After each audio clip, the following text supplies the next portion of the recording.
আসসালামু আলাইকুম দর্শক, আমন্ত্রণ জানাচ্ছি চ্যানেল আই সংবাদে। পুরো সংবাদ জুড়ে আপনাদের সাথে আছি আমি মৃত্তিকা মুস্তফা। বিস্তারিত সংবাদের শুরুতেই জানিয়ে দিচ্ছি ফ্রেশ আটা ময়দা সুজি সংবাদ শিরোনামগুলো। সংবিধান সংস্কারে 24 ও 71-কে এক কাতারে রাখার সমর্থন করে না বিএনপি। জাতীয় ঐক্যমত্য কমিশনে দলের মতামত জমা।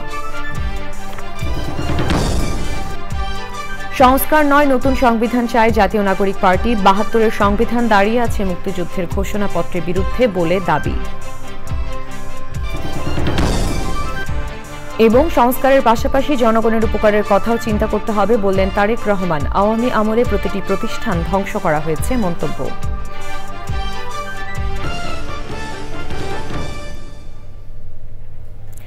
দর্শক, সংবাদ শিরোনামগুলো জানাচ্ছিলাম। এখনকার সংবাদ আয়োজন একই সঙ্গে চ্যানেল আই ইউটিউব চ্যানেলে এবং channel I OTT platform I স্ক্রিনে লাইভ স্ট্রিম হচ্ছে। যাচ্ছে বিস্তারিত সংবাদে। জাতীয় ঐক্যমত্য কমিশনের সংস্কার সুপারিশের উপর মতামত জমা দিয়ে বিএনপি জানিয়েছে, সংবিধান সংস্কারে 2024-এর গণ অভ্যুত্থানকে 1971-এর মুক্তিযুদ্ধের কাতারে রাখা হয়েছে, তা তারা সমর্থন করে না। জাতীয় সংসদ ভবনে মতামত জমা দেওয়ার পরে দলের স্থায়ী কমিটির সদস্য সালাউদ্দিন আহমেদ বলেন, তারা গণপরিষদ বা গণভোট নয়, আগে জাতীয় নির্বাচনের কথা বলেছেন। নির্বাচন কমিশনের ক্ষমতাকে যেন খর্ব করা না হয় সে বিষয়েও মতামত দিয়েছে বিএনপি। রাহুল রায়ের রিপোর্ট। 6টি সংস্কার কমিশনের 166টি সুপারিশ রাজনৈতিক দলগুলোর কাছে পাঠিয়েছিল জাতীয় ঐক্যমত্য কমিশন। রাজনৈতিক দলগুলোর কাছে মতামত চাওয়া হয়েছে। সেই সুপারিশগুলোর উপর রাজনৈতিক দলগুলোও তাদের মতামত জানাচ্ছে। জাতীয় সংসদ ভবনে জাতীয় ঐক্যমত্য কমিশনের কাছে মতামত জমা দেয় বিএনপি। 3 সদস্যের প্রতিনিধি দলের নেতৃত্ব দেয়া সালাউদ্দিন আহমেদ সাংবাদিকদের জানান, বেশিরভাগ সুপারিশে তারা একমত থাকলেও কিছু বিষয়ে আপত্তি আছে। সংবিধানের প্রস্তাবনা, যেটা প্রিয়াম্বল নামে বেশি সবাই চেনে আর কি, এখানে ওনারা 1971 সালের স্বাধীনতা যুদ্ধের সাথে একই কাতারে 2024 সালের গণ অভ্যুত্থানকে নিয়ে এসছেন, যেটা আমরা মনে করি সমীচীন নয়। আগের প্রিয়াম্বলেই থাকা উচিত। 2024 সালের গণ অভ্যুত্থানের অংশটি আমরা সংবিধানের অন্য জায়গায় কিভাবে তফসিলে, চতুর্থ তফসিলে অ্যাকোমোডেট করা যায় সেটা পরে আলোচনা করা যায়। রাষ্ট্রের নাম পরিবর্তন কিংবা গণপরিষদ বা গণভোটের পক্ষে নয় বিএনপি। গণভোট যদি প্রথমে দিয়ে কোনো সংবিধান গ্রহণের ক্ষেত্রে যদি জাতি একমত হয় সেটা আলাদা প্রশ্ন, কিন্তু আমরা মনে করি আগে সংসদ নির্বাচন করা উচিত, গণভোট নির্বাচন নয়। আমরা আগে মনে করি জাতীয় সংসদ নির্বাচনের মধ্য দিয়ে একটি গণতান্ত্রিকভাবে এটি রাজনৈতিক সরকারের প্রতিষ্ঠা হলে সমস্ত আলাপ আলোচনা এবং সমস্ত বিষয়াবলী ওখানেই হইতে পারবে। নির্বাচন কমিশনের ক্ষমতা যেন খর্ব না হয় সে ব্যাপারেও মতামত দিয়েছে বিএনপি। নির্বাচন কমিশনের ক্ষমতাকে খর্ব করার জন্য এই সংস্কার কমিশন কিছু রিপোর্ট দিয়েছে, প্রতিবেদন দিয়েছে, যেগুলো আমরা মনে করি নির্বাচন কমিশনের স্বাধীনতার মধ্যে হস্তক্ষেপ। আইডির কার্যক্রম পুরোটাই নির্বাচন কমিশনের হাতে রাখা উচিত। আমরা সরকারকে আহ্বান জানাবো যে অর্ডিন্যান্সের মাধ্যমে সেটা সংশোধনীটা দিয়ে নির্বাচন কমিশনের হাতে ডিলিমিটেশনের এখতিয়ারটা রাখা হোক, আলাদা কোনো প্রতিষ্ঠানের হাতে রাখার বিষয়টা আমরা নাকচ করছি। সালাউদ্দিন আহমেদ জানিয়েছেন, পরবর্তীতে আরও কিছু বিষয়ে পূর্ণাঙ্গ মতামত দেবে BNP. Rahul Roy, channel I, Dhaka. ঐক্যমত্য কমিশনের কাছে দলীয় মতামত জমা দিয়ে জাতীয় নাগরিক পার্টি এনসিপির যুগ্ম আহ্বায়ক বলেছেন, 72-এর সংবিধান দাঁড়িয়ে আছে মুক্তিযুদ্ধের ঘোষণাপত্রের বিরুদ্ধে। এজন্য সংবিধান নতুনভাবে প্রণয়ন করতে হবে। নির্বাচনকালীন সরকার, বিচার বিভাগের জন্য স্বতন্ত্র সচিবালয়, বিরোধী দল থেকে ডেপুটি স্পিকার, প্রধানমন্ত্রী ও দলীয় প্রধান একই ব্যক্তি হতে পারবেন কিনা এইসব বিষয়ে মত দিয়েছে এনসিপি। বিস্তারিত তাফিমুল ইসলামের রিপোর্টে।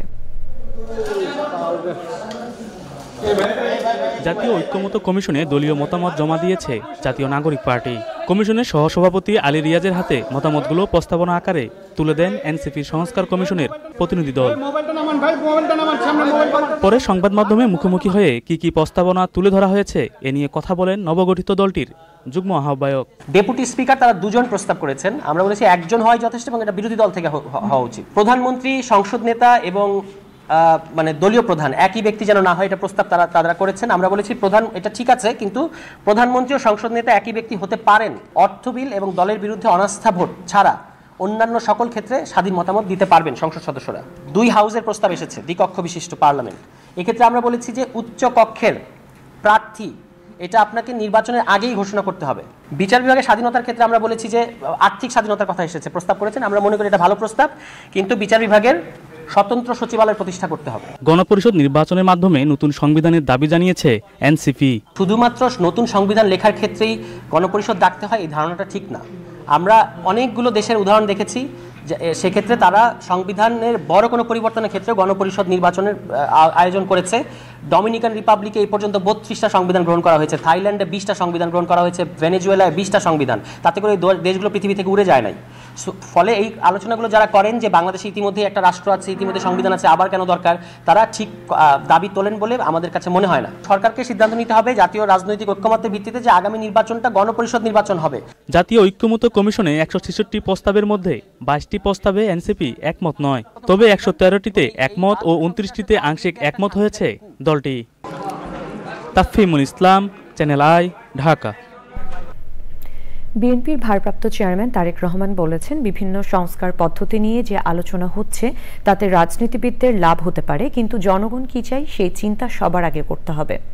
জনগণের উপকার হয় এমন বিষয়গুলো নিয়েও সবার কথা বলা দরকার বলে মন্তব্য করেছেন তিনি। পরাগ আজিমের রিপোর্ট।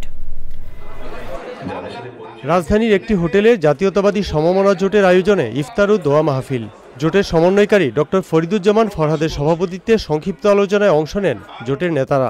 লন্ডন থেকে ভার্চুয়ালি যুক্ত হন অনুষ্ঠানের প্রধান অতিথি বিএনপির ভারপ্রাপ্ত চেয়ারম্যান তারেক রহমান।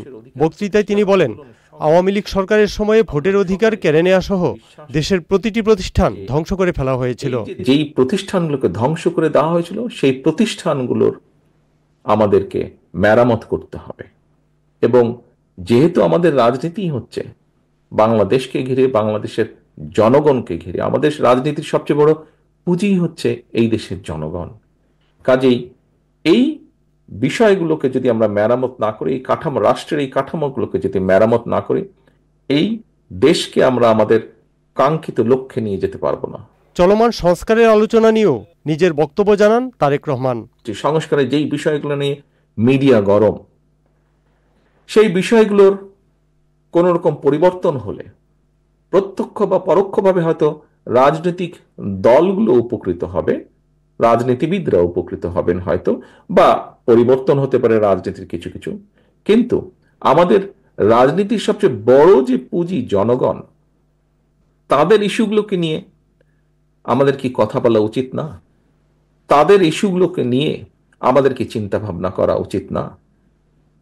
অবশ্যই উচিত, কারণ এটি হচ্ছে আমাদের রাজনীতি, তারাই আমাদের রাজনীতির সবচেয়ে বড় পুঁজি, জনগণ। আমরা বিএনপি পরিবারের প্রতিষ্ঠাবার্ষিকীতে গুলশান কার্যালয়ে অনুষ্ঠানেও ভার্চুয়ালি যুক্ত হন তারেক রহমান। এই সংগঠনের ব্যানারে বরাবরের মতো দুস্থ মানুষের পাশে দাঁড়ানোর আহ্বান জানান তিনি। পরাগ আজিম, চ্যানেল আই, ঢাকা। গাজায় ঘুমন্ত ফিলিস্তিনিদের উপর ইসরায়েলি হামলায় 46 জন নিহত হয়েছেন। এর মধ্যে হামাসের এক সিনিয়র সদস্য ও তার স্ত্রী রয়েছেন। এ নিয়ে যুদ্ধ শুরু হওয়ার পর গাজায় নিহতের সংখ্যা 50,000 ছাড়িয়েছে, যার মধ্যে 17,000 শিশু।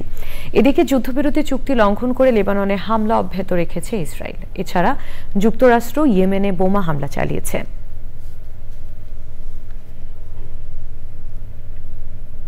এবারে নিটোল টাটা কৃষি সংবাদ।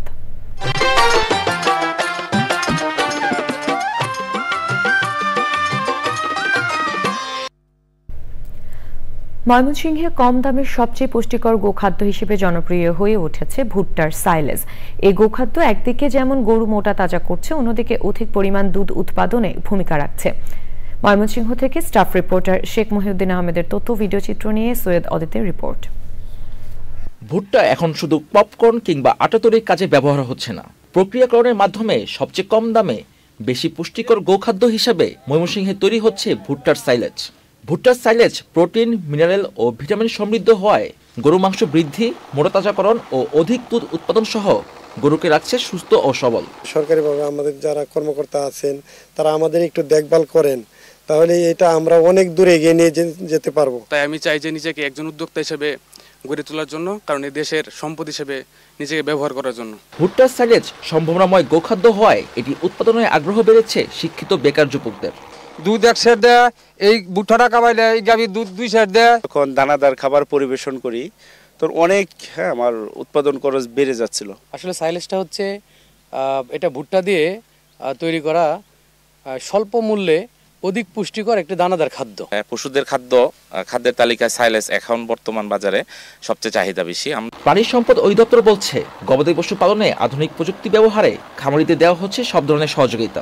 গোখাদ্যগুলো অনেক বেশি দাম, কস্টিং বেশি পড়ে যাচ্ছে, খামারি লস খাচ্ছে। তো আমরা যদি ঘাস বা সাইলেজে যাইতে পারি তাহলে কস্টিং কমে আসবে, দেখা যাবে 600 টাকা বা আরো কমে আমরা গরু গোশত নিয়ে আসতে পারবো। দুধ এখন আমরা 70 টাকা পাচ্ছি না, 60 টাকা পাচ্ছি না রমজান মাসে, এটা আমরা 40 টাকা কেজিতে নিয়ে আসতে পারি যদি আমরা কস্টিং কমায় নিয়ে আসতে পারি। আর কস্টিংটা কমাইতে পারি এটা হয় ঘাস চাষের মাধ্যমে বা সাইলেজ চাষের মাধ্যমে। ভুট্টার সাইলেজ শূন্য বস্তায় রেখে সংরক্ষণ করা যায় প্রায় 2 বছর। সারা দেশে এর ব্যাপক সম্প্রসারণ করলে গোখাদ্যের সংকট কমবে বলছেন সংশ্লিষ্টরা। সৈয়দ অদিত, চ্যানেল আই। এখন দেখবেন প্রকৃতি সংবাদ।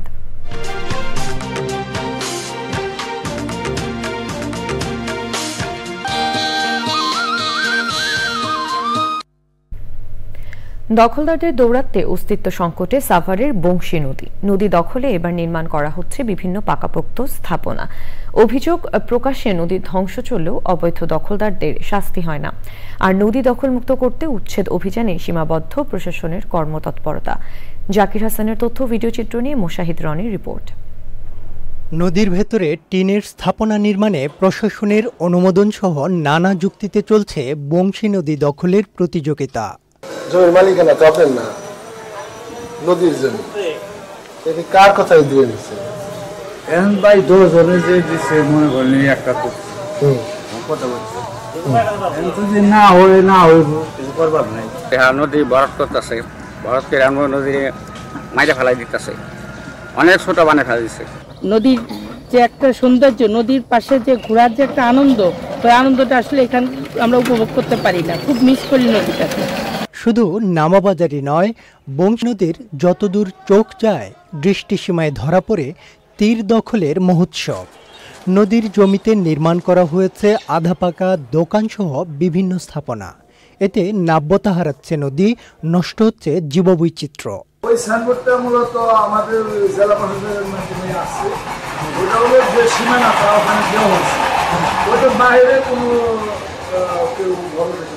তবে উচ্ছেদ অভিযানের পাশাপাশি বংশী নদী রক্ষায় জনসচেতনতায় জোর দিচ্ছে প্রশাসন। অবৈধ দখলদার যেই কেউ থাকুক না কেন, আমরা পর্যায়ক্রমে প্রত্যেককে হলো যে আইনের আয়তায় আনবো এবং উচ্ছেদ অভিযান এখনো যেটা অব্যাহত আছে, ভবিষ্যতে সেটা অব্যাহত থাকবে। পরিবেশ ও জীববৈচিত্র্য রক্ষায় ঐতিহ্যবাহী বংশী নদী দখলমুক্ত করতে প্রশাসনকে আরও কঠোর হওয়ার তাগিদ পরিবেশবাদীদের। মোশাহিদ রনি, প্রকৃতি ও জীবন ডেস্ক, চ্যানেল আই। সব শেষে ফ্রেশ আটা ময়দা সুজি সংবাদ শিরোনামগুলো জানিয়ে দিচ্ছি আরও একবার।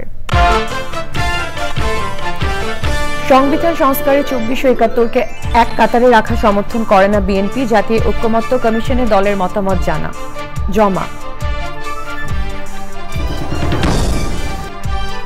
সংস্কার নয়, নতুন সংবিধান চায় জাতীয় নাগরিক পার্টি। 72-এর সংবিধান দাঁড়িয়ে আছে মুক্তিযুদ্ধের ঘোষণাপত্রের বিরুদ্ধে বলে দাবি। এবং সংস্কারের পাশাপাশি জনগণের উপকারের কথাও চিন্তা করতে হবে বললেন তারেক রহমান। আওয়ামী আমলে প্রতিটি প্রতিষ্ঠান ধ্বংস করা হয়েছে মন্তব্য।